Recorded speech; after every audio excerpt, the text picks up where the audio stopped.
नमस्कार दोस्तों, स्वागत है आपका अपने YouTube चैनल पर। तो चलिए शुरू करते हैं। अध्याय 6, नए प्रश्न एवं विचार। अनघा निकली सैर पर। अनघा आज पहली बार अपने विद्यालय की ओर सैर पर जा रही थी। उसके लिए उसे देर रात पूरे महाराष्ट्र में वाराणसी उत्तर प्रदेश की ट्रेन पकड़ी। स्टेशन पर अनघा को छोड़ने आई उसकी माँ ने अध्यापिका से कहा, बच्चों को बुद्ध के बारे में बताने के साथ साथ उन्हें सारनाथ दिखाने भी ले जाइएगा। बुद्ध की कहानी। बुद्ध के लिए बौद्ध धर्म के संस्थापक सिद्धार्थ थे, जिन्हें गौतम के नाम से जाना जाता है। उनका जन्म लगभग 2500 वर्ष पूर्व हुआ। यह वह समय था जब लोगों ने के जीवन में तेजी से परिवर्तन आ रहे थे। जैसे कि तुमने अध्याय 5 में पढ़ा, महाजनपदों के कुछ राजा इस समय बहुत शक्तिशाली हो गए थे। हजारों सालों के बाद फिर से नगर उभर रहे थे। गांव के जीवन में भी बदलाव आ रहा था। अध्याय 9 देखो। बहुत से विचारक इन परिवर्तनों को समझने का प्रयास कर रहे थे। वह जीवन के सच्चे अर्थ को समझना चाहते थे। बुद्ध क्षत्रिय थे, शासक शाक्य नामक एक छोटे गढ़ से संबंधित थे। व्यवस्था में ही ज्ञान की खोज। उन्होंने घर के सुखों को छोड़ दिया। उन्होंने अनेक वर्षों को भ्रम करते रहे तथा विचारकों से मिलकर चर्चा करते रहे।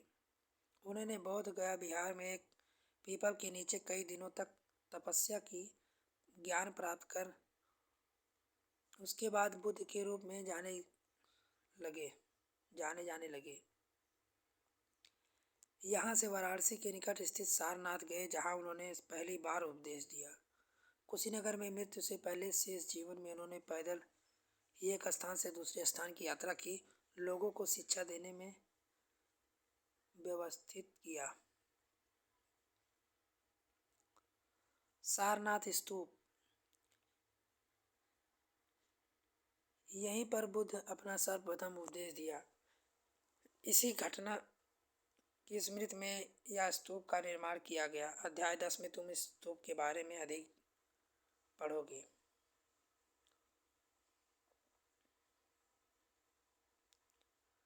बुद्ध ने शिक्षा दी, यह जीवन कष्टों से, दुखों से भरा है।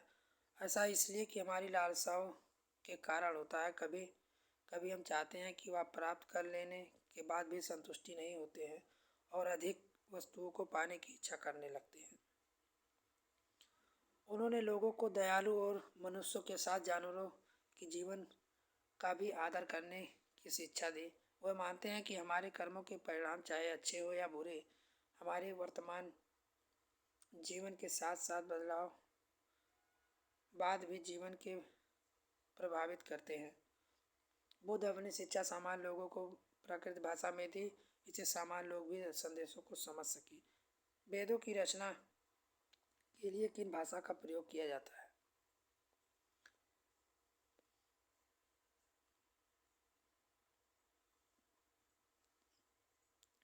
किस्सा गौतमी की कहानी। यह एक प्रसिद्ध कहानी है। एक समय की बात है, किस्सा गौतमी नामक एक स्त्री का पुत्र मर गया।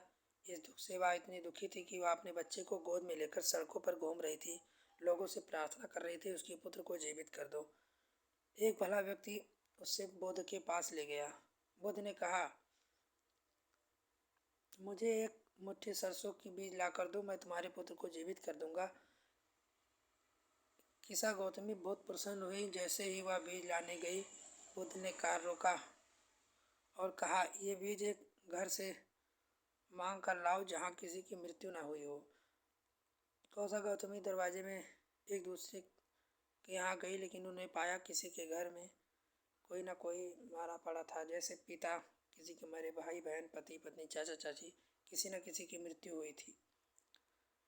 बुद्ध दुखी माँ को क्या शिक्षा देने का प्रयास कर रहे थे? भारतीय दर्शन की छा पद्धति। सदियों से भारत द्वारा सत्य की बौद्धिक खोज का प्रतिनिधित्व दर्शन 6 शाखाओं में किया गया।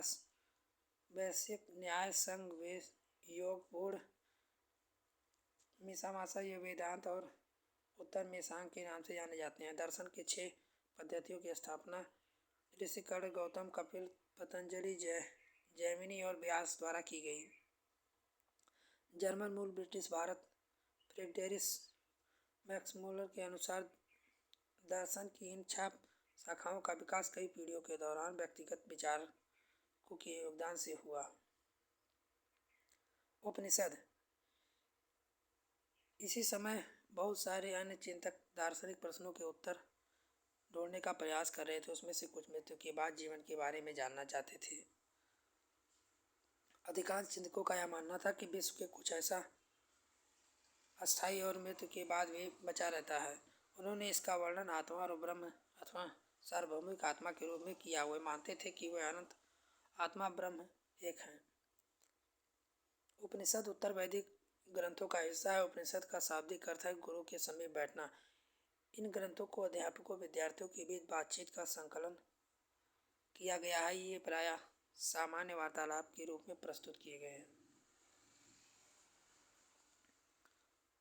बुद्धिमान भिखारी। यह वार्तालाप उपनिषद नामक एक उपनिषद की एक कहानी पर आधारित है। सैना का प्रधान नामक 2 ऋषि सार्वभौमिक आत्मा की उपासना करते हुए एक बार जोहरी वे भोजन करने के लिए बैठे। एक भिखारी आया, उसे भोजन मांगने लगा। सैनिक ने कहा, हम तुम्हें कुछ नहीं दे सकते। भिखारी, आप किसकी उपासना करते हैं? अपृत ने उत्तर दिया, सार्वभौमिक आत्मा की। ओह, इसका मतलब है आप जानते हैं कि सार्वभौमिक आत्मा संपूर्ण विश्व में विद्यमान है। ऋषि ने कहा, हाँ हाँ। भिखारी, अगर यह सार्वभौमिक आत्मा संपूर्ण विश्व में विद्यमान है तो यह मेरे अंदर भी विद्यमान है। मैं कौन हूँ? इस विश्व का एक भाग भी हूँ। तुम सत्य बोलते हो युवा ब्राह्मण, इसलिए हे ऋषियों, मुझे भोजन न देकर आप सार्वभौमिक आत्मा को भोजन देने से मना कर रहे हैं। भिखारी की बात सच्चाई जानकर ऋषियों ने उसे भोजन दे दिया। भिखारी ने भोजन पाने के लिए ऋषियों को किस तरह मनाया? इन चर्चाओं में भाग लेने वाले अधिकांश पुरुष ब्राह्मण तथा राजा होते थे। कभी कभी मार्गी अपना गोस्वामी में ऐसी स्त्री विचारकों का उल्लेख भी मिलता है जो अपनी विद्वता के लिए जानी जाती हैं और वाद विवाद में भाग लिया करती थी। सत्य जानने के लिए तीव्र जिज्ञासा उत्पन्न हुई। गौतम नामक एक ब्राह्मण ने उसे अपने विद्यार्थी के रूप में स्वीकार किया तथा उन्हें समय पर सर्वाधिक प्रसिद्ध विचारकों में से एक बन गए। उपनिषद की कई विचारों का विकास बाद में प्रसिद्ध विचारक शंकराचार्य के द्वारा किया गया, जिसके बारे में अध्याय 7 में पढ़ोगे। व्याकरण पाणिनि। इस तरह के विद्वान भी खोज रहे थे। उसी प्रसिद्ध विद्वानों में से पाणिनि ने संस्कृत भाषा के व्याकरण की रचना की। उन्होंने स्वरों व्यंजनों के एक विशेष क्रम में रखकर आधारभूत सूत्रों की रचना की। सूत्र बीजगणितीय सूत्रों से काफ़ी मिलते जुलते हैं। इसका प्रयोग उन्होंने संस्कृत भाषा के प्रयोग में नियम लागू सूत्रों लगभग 3000 के रूप में लिखे। जैन धर्म। इस युग में अर्थात 2500 वर्ष पूर्व जैन 24वें अथवा अंतिम तीर्थंकर धर्मान महावीर ने अपने विचारकों का प्रयास किया। वे वाणी संघ के लिप्त कुल के क्षत्रिय राजकुमार थे। 30 वर्षों की आयु में उन्होंने घर छोड़ दिया, जंगल में रहने लगे। 12 वर्षों के कठिन एवं एकांकी जीवन व्यतीत किया। इसके बाद उन्होंने ज्ञान प्राप्त किया। उनकी शिक्षा सरल थी। सत्य जानने की इच्छा रखने वाले प्रत्येक स्त्री पुरुष को अपना घर छोड़ देना चाहिए। उन्होंने अहिंसा नियमों के कड़ाई पालन करने को कहा, अर्थात किसी के जीव को नष्ट नहीं करना चाहिए, न ही उसकी हत्या करनी चाहिए। महावीर का कहना था, सभी जीव का जीना चाहते हैं। महावीर ने अपनी शिक्षा प्रकृति में दी। यही कारण है कि साधारण जन भी उनके अनुयायी के शिक्षाओं को समझ सके। देश के अलग अलग हिस्सों में प्राकृत अलग अलग रूप से प्रचलित थे। जैन नाम से जाने गए महावीर अनुयायियों को भोजन के लिए भिक्षा मांगकर सदा जीवन बिताना होता था। उन्हें पूरी तरह से ईमानदार होना पड़ता था। चोरी न करने की उन्हें सख्त हिदायत थी। उन्हें ब्राह्मण का पालन करना होता था। पुरुषों को वस्त्रों सहित सब कुछ त्याग देना पड़ता था। जैन जैन शब्द निकला है जिन शब्द से निकला है जिसका अर्थ है विजेता। महावीर के लिए जिन शब्द का प्रयोग क्यों हुआ? मुख्यतः व्यापारियों ने जैन धर्म का समर्थन किया। किसानों के लिए इन नियमों का पालन अत्यंत कठिन था, क्योंकि फसल की रक्षा करने के लिए उन्हें कीड़े मकोड़े को मारना था। बाद में सदियों जैन धर्म उत्तर भारत के कई हिस्सों में, शायद गुजरात, तमिलनाडु, कर्नाटक में भी फैल गया। महावीर उनके अनुयायियों की शिक्षा शताब्दियों तक मौखिक रूप से रही। वर्तमान में उपलब्ध जैन धर्म की शिक्षाएं लगभग 1500 वर्ष पूर्व गुजरात में वल्लभी नामक स्थान पर लिखी गई थी। मानचित्र 7 पृष्ठ 79 देखें। संघ। महावीर तथा बुद्ध दोनों का ही मानना था कि घर का त्याग करने पर सच्चे ज्ञान की प्राप्ति होती है। ऐसे लोगों को उन्हें संघ नाम संगठन बनाया, जहां घर से त्याग रहने वाले लोग एक साथ रह सके।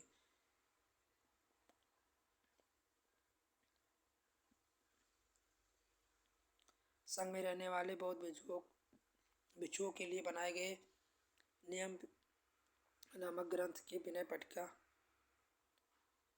से हमें पता चलता है कि संघ में पुरुष पुत्रों स्त्रियों में रहने वाले अलग व्यवस्था थी।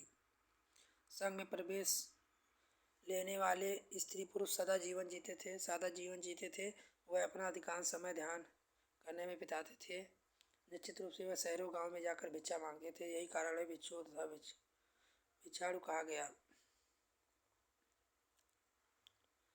संघ में प्रवेश लेने वाले ब्राह्मण, क्षत्रिय, व्यापारी, मजदूर, नाई, गणितदास शामिल थे। इसमें कई लोगों ने बुद्ध की शिक्षाओं के विषय में लिखा और कुछ ने संघ में अपने जीवन के विषय में सुंदर कविताओं की रचना की।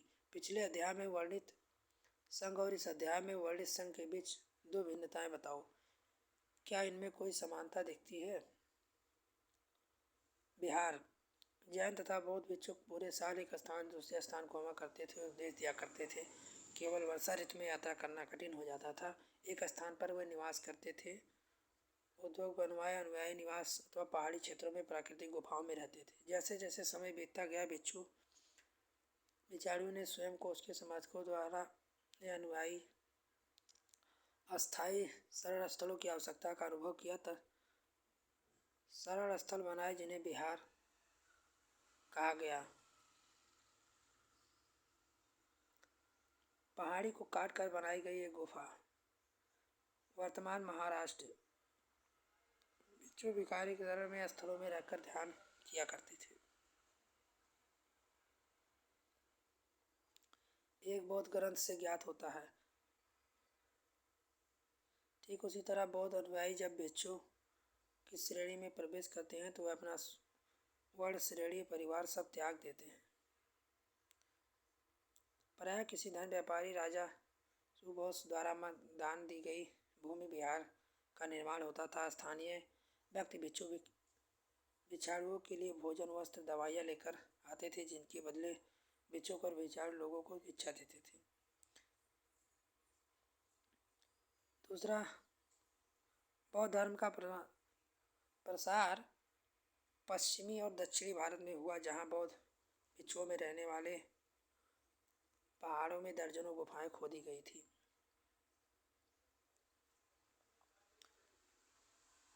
बौद्ध धर्म दक्षिण पूर्व Asia, Sri Lanka, Myanmar, Thailand, Indonesia सहित दक्षिण पूर्वी एशिया अन्य भागों में फैल गया। थेरवाद नामक बौद्ध धर्म का आरंभिक रूप से क्षेत्रों का अधिक प्रचलित था।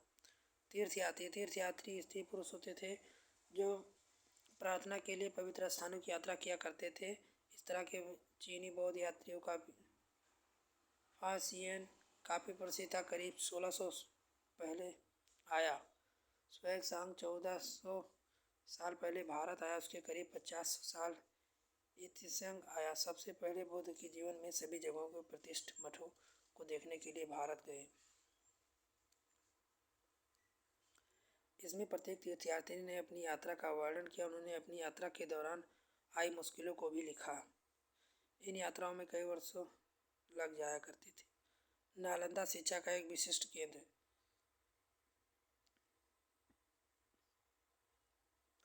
स्वयं तीर्थयात्रियों ने समय से पहले प्रसिद्ध बौद्ध विद्या केंद्र नालंदा बिहार में अध्ययन किया। नालंदा के बारे में इस प्रकार लिखा, यहाँ के शिक्षक योग्यता और बुद्ध में सबसे आगे हैं। बुद्ध के उपदेशों का यहाँ पूरी ईमानदारी से पालन करते हैं। मठ के नियमों का काफ़ी सख्त है, सबको मानना पड़ता है। विभिन्न शहरों में विद्वान लोग अपनी शंकाएं दूर करने यहाँ आते हैं। अनंत गुफाओं से पहले द्वारपालक ही कठिन प्रश्न पूछते हैं। उनके अंदर आने की अनुमति तभी मिलती है जब वे द्वारपाल से को सही उत्तर दे पाते हैं। 10 में 7 से 8 सही उत्तर नहीं दे पाते। 10 में से 7-8 सही उत्तर नहीं दे पाते। स्वयं सांग नालंदा में क्यों पढ़ना चाहता था? कारण बताओ। जीवन के चरण आश्रम। आश्रम शब्द का तात्पर्य जीवन के चरण से है। ब्राह्मण, ब्रह्मचर्य, गृहस्थ, वानप्रस्थ, संन्यास नामक आश्रमों की व्यवस्था की गई। ब्रह्मचर्य के अंतर्गत क्षत्रिय, वैश्य यह अपेक्षा की जाती है कि इस चरण के दौरान सदा जीवन बिताकर वेदों का ध्यान करेंगे। गृहस्थ, विवाह कर गृहस्थ के रूप में रहना, और वानप्रस्थ के अंतर्गत जंगल में रहकर साधना करना, कुछ त्याग कर सन्यासी बन जाना। आश्रम व्यवस्था जीवन का कुछ हिस्सा ध्यान में लगाने पर बल। संघ के जीवन में आश्रमों की व्यवस्था किस प्रकार भिन्न थी? कल्पना करो, तुम लगभग 2500 वर्ष पूर्व उपदेशक को सुनने जाना चाहती हो। वहाँ जाने की अनुमति लेने के लिए तुम अपने माता पिता को कैसे सहमत करोगे? इसका वर्णन करो। उपयोगी शब्द: त्रिजड़ा, प्रकृति, आत्मा, ब्रह्म, उपनिषद, जैन, अहिंसा, भिक्षुक संघ, विहार, श्रम, आश्रम। आओ याद करें, बुद्ध ने लोगों को अपने जीवन के प्रसार के लिए किन बातों पर जोर दिया? सही गलत वाक्य बताओ। महत्वपूर्ण तिथियां: उपनिषद, विचार, बौद्ध धर्म, बौद्ध, महावीर तथा बुद्ध लगभग 2500 वर्ष पूर्व। जैन ग्रंथों का लेख 1500 वर्ष पूर्व। उपनिषद के विचारक किन प्रश्नों का उत्तर देना चाहते थे? महावीर की प्रमुख शिक्षाएं क्या थी? आओ चर्चा करें। अगना की माँ क्या चाहती थी? उसकी बेटी बुद्ध की कहानी से परिचित हो? तुम्हारा इसके बारे में क्या कहना है? क्या तुम सोचते हो कि दासों के लिए संघ में प्रवेश करना आसान रहा होगा? तर्क सही समझाओ। चीनी यात्री भारत क्यों आए? कारण बताओ। आओ करके देखें। इस अध्याय में उल्लिखित कम से कम 5 विचारों तथा प्रश्न की सूची बनाओ। इसमें से किन्हीं 3 का चुनाव कर चर्चा करो कि आज की क्या महत्वपूर्ण है। आज दुनिया त्याग करने वाले स्त्रियों पुरुषों के बारे में अधिक जानने का प्रयास करो। ये लोग कहाँ रहते थे? किस तरह के कपड़े पहनते थे तथा क्या खाते थे? ये दुनिया का त्याग क्यों करते थे?